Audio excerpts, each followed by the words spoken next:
And I had to explain this to our wholesaler, Joseph, because he's in California and he's doing a lot of research. Man, that guy's Mhm. picking stuff up. He's going to make a lot of money because he cares what his buyers care about.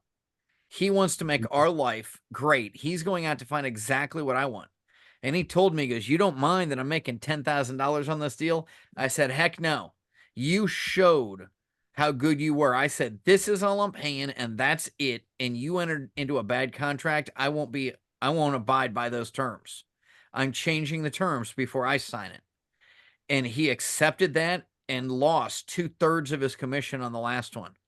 So he came back and he's like, "I'm making a lot more on this one." I said, "I don't care. You still gave me exactly what I wanted. I told you what I'd pay for a house. You found me a house and sold it to me for that much. I am really glad.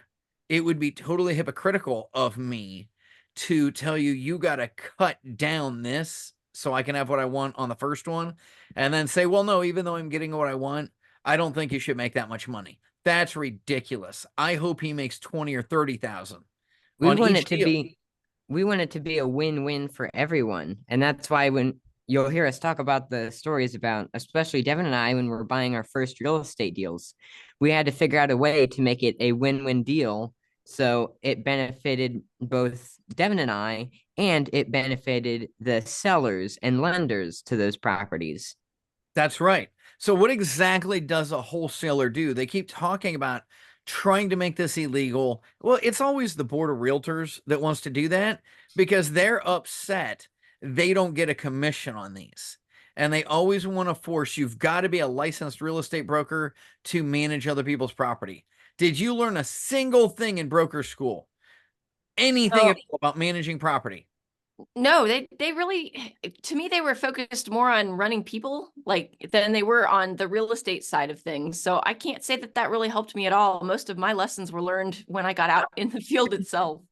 All right. So you So, were what exactly does a wholesaler do if they're not a real estate agent?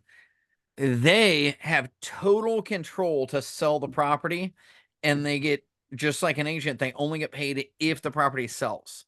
They walk in and they convince the current owner or the seller to sign a contract, but they're not actually buying it. And the one thing I do think, if they ever pass laws, I think it should be clear.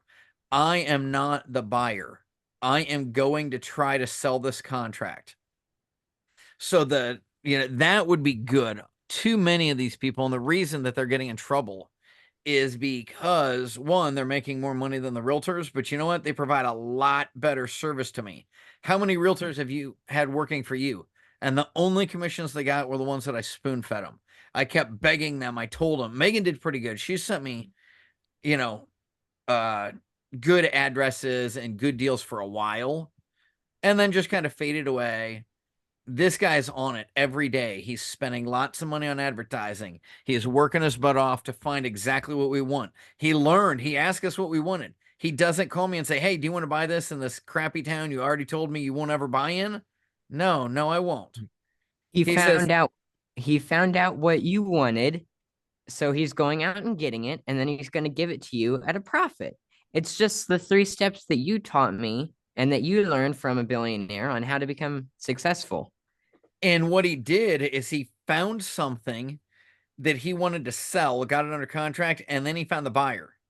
And it was close enough to what I wanted that I would buy it, but I was like, "Here's my top dollar. I don't care who gets the money. I'm not paying more than 20,000 for this house in this condition." And out of that, he got to keep 1,100. And I said, "Well, you want to make more money, do a better job." He goes, "Tell me exactly what you want, Eric." And I told him. And then he actually brought it to me. And he says, "Your buddy Paul, who was just on this, actually, he's coming up next Tuesday. We already did the interview, but that's coming out next Tuesday. Paul just bought yet another one from this guy." And the wholesaler told me, "Yeah, Paul says he doesn't really want to do it because he's leaving his teaching job and he'd rather wait for a month and a half to get it." I said, "Give me 10 minutes. I'm going to call, yell at Paul, and say, 'Are you an idiot? You have exactly what you want. This guy brought you just what you asked for, and you are going to whine over $600 in holding costs because it sits there because of your problem. You chose to go to school and teach every day.